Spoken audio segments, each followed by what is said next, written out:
yang dilakukan oleh Fakultas Hukum.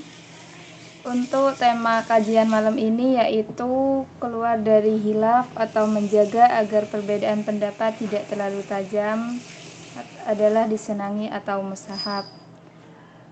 Baik, untuk mempersingkat waktu, monggo kepada Ustadz Dani dipersilahkan.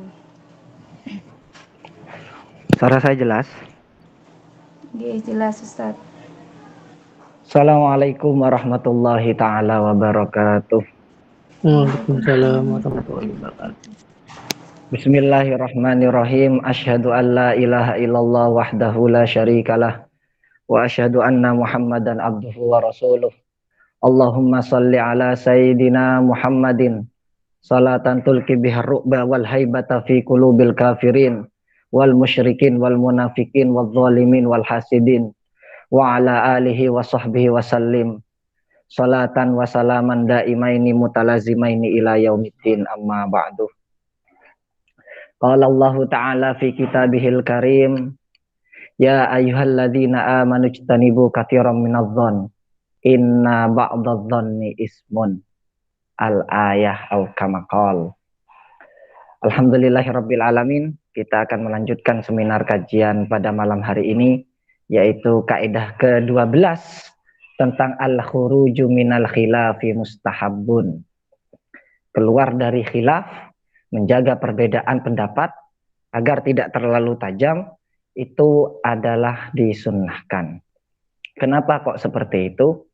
Kita tidak dapat dipungkiri ya, bahwasanya setiap orang itu memiliki pendapat masing-masing. Dan pendapatnya itu pasti berbeda-beda antara satu dengan yang lain, karena memang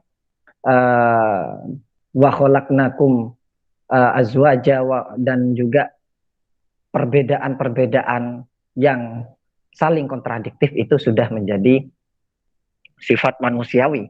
Justru kalau pas sama semua ini kan malah bahaya. Semisal apa? Semua ini satu yang ada manusia yang ada di bumi ini semuanya sepakat A. Ya. Misalnya tidak ada yang mau bermaksiat, semuanya berbuat baik semuanya. Maka otomatis neraka kan tidak ada. Kalau berbuat buruk semua, otomatis surga nanti tidak ada. Oleh karena itu perbedaan yang seperti ini adalah hal yang lumrah. Dan bahkan di kalangan akademisi pun itu sangat sangat harus ada pihak oposisi yang berbeda, karena kalau sama semua justru malah di kancah akademisi maupun politik dan lain sebagainya itu tidak akan seru, karena dari perbedaan itulah nanti muncul dua arah yang berbeda, sehingga nanti bagaimana cara menyikapinya sehingga ditemukan titik temunya. Begitu juga kaidah ini, al-khuruju minal khilafi mustahabbun, keluar dari khilaf ya, agar terhindar dari pendapat yang terlalu tajam itu sangat disunahkan. Seperti itu. Khilaf itu adalah perbedaan ya. Jadi berbeda pendapat antar ulama. Imam Syafi'i mengatakan hal demikian, Imam Malik mengatakan demikian. Misalnya seperti itu. Contohnya apa dalam kaidah ini? Misalnya masalah dalku misalnya, yaitu menggosok-gosok, bahwasanya anggota tubuh wudu yang dibasuh misalnya tangan atau kaki misalnya, itu menurut ijtihadnya Imam Malik itu wajib didalku, wajib digosoki. Ya, jadi harus ada digosoki, tidak hanya disiram. Kalau kita kan biasanya kan hanya misalnya ketika kita wudhu misalnya itu kan hanya disiram, itu kan sah. Ya, sah. Namun kalau menurut Imam Malik itu harus digosok-gosok juga, didalku. Karena kalau tidak digosok-gosok itu hukumnya tidak boleh. Karena Imam Malik berijtihad ya, berijtihad menentukan hukumnya itu wajib anggota tubuh ketika wudhu itu digosok, seperti itu ya. Kemudian ada perbedaan, Imam Syafi'i mengatakan tidak wajib. Ya, kita kan kebanyakan di Indonesia ini madhabnya Syafi'i, termasuk antum semua ini madhabnya Imam Syafi'i. Kenapa Ustaz kok yang di sini Imam Syafi'i semua, enggak yang lain? Ya karena memang pemahaman dan yang banyak beredar di Indonesia khususnya itu Imam Syafi'i. Seandainya saya pakai Imam Malik, Imam Hanafi, Hambali, boleh saja. Yang penting dalam satu qadiyat hukum, misalnya dalam satu ibadah sholat, maka dari wudhunya dari syarat rukun batalnya itu sampai ke sholatnya itu menggunakan mazhabnya Imam Malik. Kalau mau menggunakan Imam Malik, pakai Hanafi juga seperti itu. Tidak boleh hanya menggunakan wudhunya Imam Syafi'i misalnya, batalnya menggunakan Imam Hanafi, sholatnya menggunakan mazhab Imam Malik. Ini tidak boleh, karena kalau penggabungan seperti itu namanya talfik, ya, talfik. Kemudian ini Imam Syafi'i mengatakan dalku itu tidak wajib. Lantas bagaimana menyikapi ini? Imam Syafi'i mengambil langkah mengatakan tidak wajibnya menggosok ini anggota tubuh, tidak harus digosok, ya, cukup disiram saja ini sudah sah. Itu mengatakan kalau digosok itu malah sunnah, nggak digosok juga tidak apa-apa, ya. Nggak digosok juga tidak apa-apa. Kenapa kok Imam Syafi'i mengatakan seperti itu? Ini dalam rangka menghindari perbedaan silang pendapat yang terlalu tajam, ya, terlalu tajam dari pendapatnya Imam Malik. Kenapa? Apa dasarnya kaidah ini? Al-khuruj minal khilafi mustahabun, keluar dari perbedaan itu agar tidak terlalu tajam dalam bersilang berpendapat, itu sangat disunnahkan seperti itu. Apa dasarnya? Ini dalam surat Al-Hujurat ayat 11. Ya ayyuhalladzina amanu ijtanibu katsiran minadh-dhon inna ba'dadh-dhonni ismun, ya. Hai orang-orang beriman, jauhilah kalian semua dari prasangka buruk. Kenapa inna ba'dadh-dhonni ismun? Karena prasangka itu termasuk dosa seperti itu. Sehingga alangkah baiknya Imam Syafi'i itu agar tidak terlalu tajam. Apakah wajib digosok? Nah, tidak wajib, tapi sunnah, ya. Nggak digosok, boleh seperti itu, ya. Misalnya dalam kasusnya musafir, orang yang bepergian. Ini kebetulan mahasiswa UNED banyak yang dari luar kota, sehingga ntar lagi kan puasa misalnya, atau kadang menjamak sholatnya atau kosornya yang rumahnya di Jogja, Bali, Surabaya dan lain sebagainya. Ini bagaimana? Menurut Imam Malik, nah, ini misalnya kan ada silang pendapat, ada yang mengatakan 135 kilo, ada yang 81 kilo, ada yang 111 kilo dan macam-macam. Kebanyakan ulama itu mengatakan harus mengkosor atau menjamak sholatnya kalau sudah ketika melakukan perjalanan. Namun Imam Syafi'i berpendapat tidak wajib, tidak wajib. Seandainya Ustadz saya tetap puasa, saya biar gak punya hutang, tapi saya ini musafir, bagaimana? Ya tidak apa-apa. Kalau menurut madhabnya Imam Syafi'i. Kenapa? Karena tidak wajib membatalkan atau tidak wajib mengkosor. Jadi sehingga silang pendapat ini antar ulama dan Imam Syafi'i sangat jauh sekali. Satunya mengatakan wajib, Imam Syafi'i mengatakan tidak wajib. Imam Syafi'i mengambil jalan tengahnya, yaitu dengan mengatakan sunnah. Jadi ketika kita berperjalanan jauh, sunnahnya itu membatalkan. Makanya Imam Ghazali sendiri mengatakan ketika ada seorang musafir yang sudah memenuhi syarat, misalnya apakah harus mengkosor dan menjamak sholatnya atau berpuasa membatalkan puasanya, Imam Ghazali mengatakan makruh kalau tidak diambil. Ini kan termasuk rukhsah dari Allah, kemudian kita tidak mengambil sehingga mengatakan makruh. Nah, Imam Syafi'i juga mengatakan demikian, seandainya tidak mengambil juga makruh, kalau mengambilnya itu sunnah, tidak wajib. Namun sebagian ulama mengatakan hal yang demikian itu adalah hal yang wajib. Ketika kita berperjalanan jauh, kemudian tidak membatalkan puasa kita, ya, tidak membatalkan puasa kita dan lain sebagainya, maka kita boleh untuk membatalkan ataupun tidak membatalkan, ya, tergantung madhabnya. Kalau Imam Syafi'i sunnahnya membatalkan, sunnahnya ya kita sholat jamak atau kosor. Nggak melakukan itu ya tidak apa-apa. Namun ada syarat-syaratnya untuk menghindari ini, tidak sembarangan ulama menghindari hal yang demikian. Ada beberapa ulama memang seperti Imam Nawawi dan Imam Rafi'i, ya, dan imam-imam yang lain itu Imam Syafi'i dengan Hanafi yang selalu bersilang pendapat, ya, yang selalu bersilang pendapat. Dan hal yang demikian ini kan sangat dimungkinkan. Contoh misalnya di kelas perkuliahan, ketika terjadi diskusi antara si A, si B, si C, itu pasti kan nanti terjadi silang pendapat. Justru kan ada silang pendapat inilah yang nanti perdebatannya itu menjadi lebih seru dan juga nanti akan ditemukan titik temunya. Syarat menghindari hilaf itu bagaimana sehingga terjadi kesunahan seperti itu? agar tidak terlalu tajam dalam silang berpendapat. Ya. Pertama itu kalau keluar dari hilaf itu diperkirakan tidak akan terjerumus dalam hilaf yang lain. Ya. Contohnya apa? Sholat witir ketika nanti sebentar lagi puasa Ramadan, ya kita sholat taraweh, sholat witir itu ada yang 3 rakaat, ya 3 rakaat kan sholat witir itu. Ada yang langsung dijadikan satu sholat, ada yang dipisah, ya istilahnya itu kalau disambung langsung 3 rakaat itu namanya wasol, ya diwasol langsung. Ada yang difasal dipisah 2 rakaat dulu, kemudian 1 rakaat. Kita kebanyakan itu menggunakan 1 rakaat. Imam Abu Hanifah mengatakan wasol itu disambungkan itu adalah suatu keharusan, ya, suatu keharusan. Nah, jadi kalau sholat itu witir 3 rakaat itu harus disambung, ya harus disambung, nggak boleh dipisah. Ada yang mengatakan harus dipisah, ya.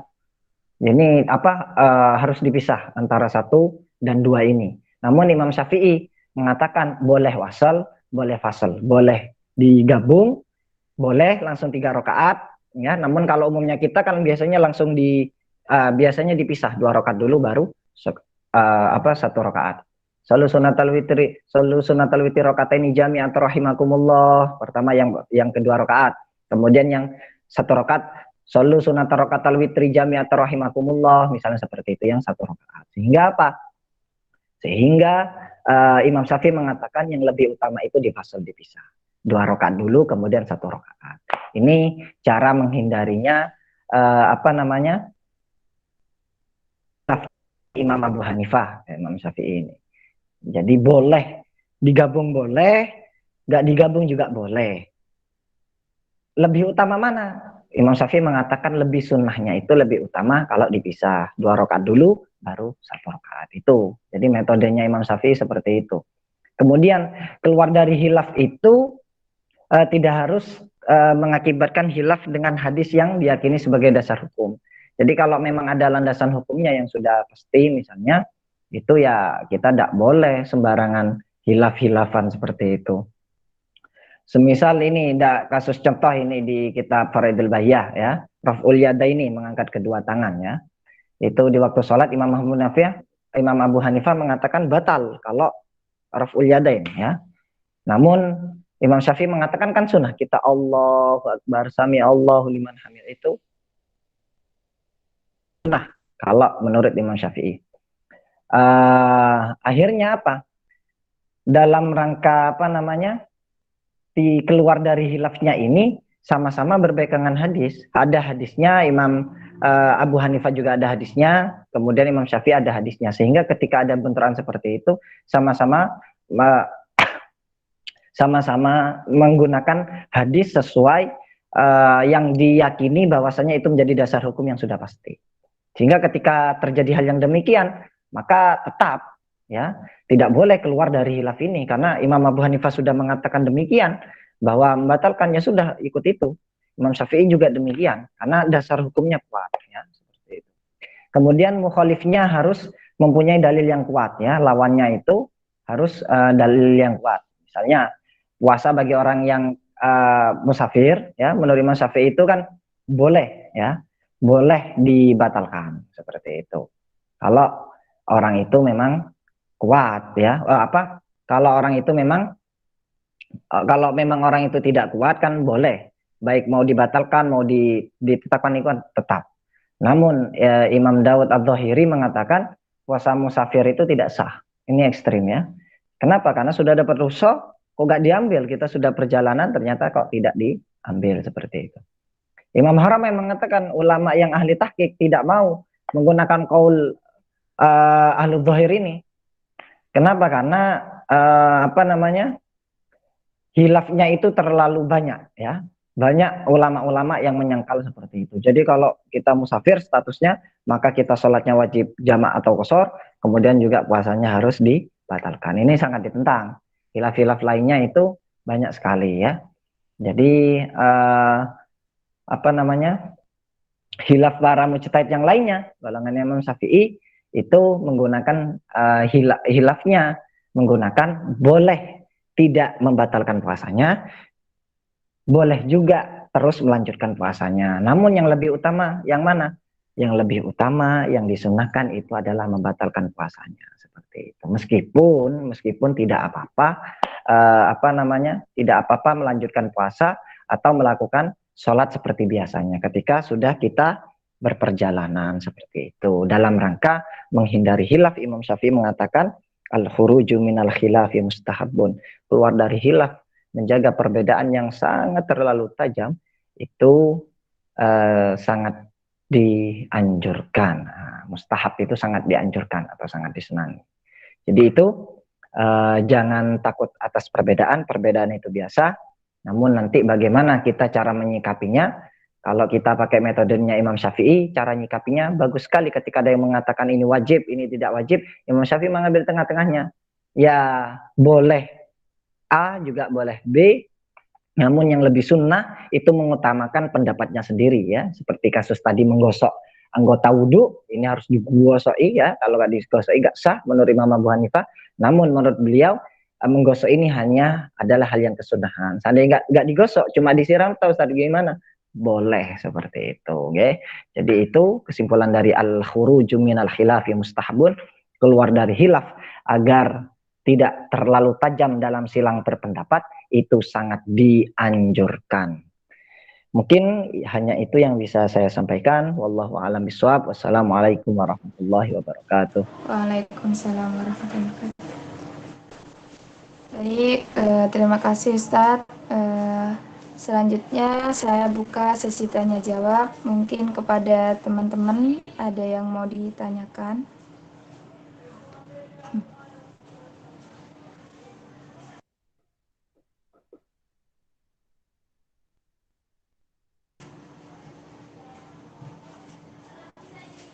Ya, monggo kepada teman-teman mungkin ada yang mau ditanyakan mengenai materi yang telah disampaikan.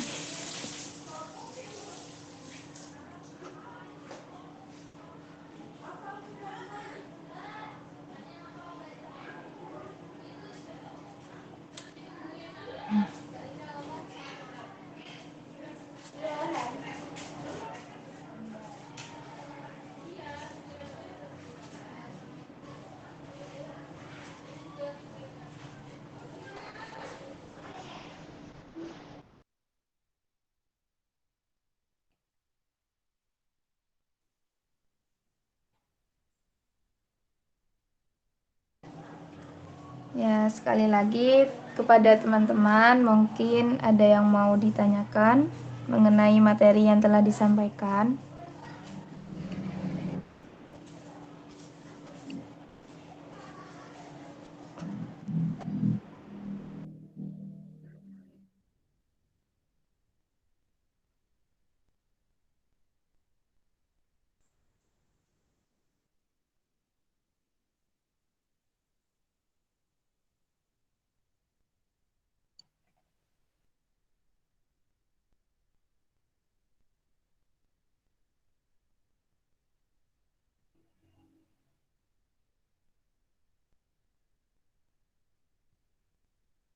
Kalau tidak ada ditutup saja. Oh, geser. Ya, mungkin sebelum kajian ini ditutup bisa dipimpin doa terlebih dahulu. Mari kita akhiri dengan pembacaan doa akhir majelis. Mudah-mudahan apa yang kita bahas meskipun sedikit bermanfaat. Dan juga mudah-mudahan kita diberi kemudahan kelancaran setiap harinya dan bisa istiqomah dalam mengikuti kajian ini, karena hal yang demikian sangat faedahnya itu sangat banyak sekali ya. Dulu suka sa'atan fi majlisil ilmi, duduk kalian semua di majelis ilmu, majelis ta'lim demikian sebentar, la tamussu qalaman wala taktubu harfan, tidak megang pena dan tidak nulis apapun, hanya mendengarkan saja, khairun ya min itqi alfi raqabatin, lebih baik daripada memerdekakan 1000 budak ya. Kita tidak kira ada kesempatan untuk memerdekakan 1000 budak ya. Namun kita dengan duduk seperti ini kita ada kesempatan untuk lebih baik ya, pahalanya lebih baik daripada sedekah 1000 kuda. Mudah-mudahan yang istiqomah mengikuti kajian ini diberi kemudahan, kelancaran, kesuksesan oleh Allah Subhanahu wa taala. Amin ya rabbal alamin. Bismillahirrahmanirrahim.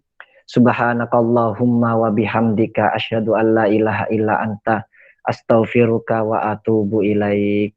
Wa sallallahu ala sayyidina Muhammadin nabil ummi wa ala alihi washabihi wasallam walhamdulillahi rabbil alamin. Siril Fatihah.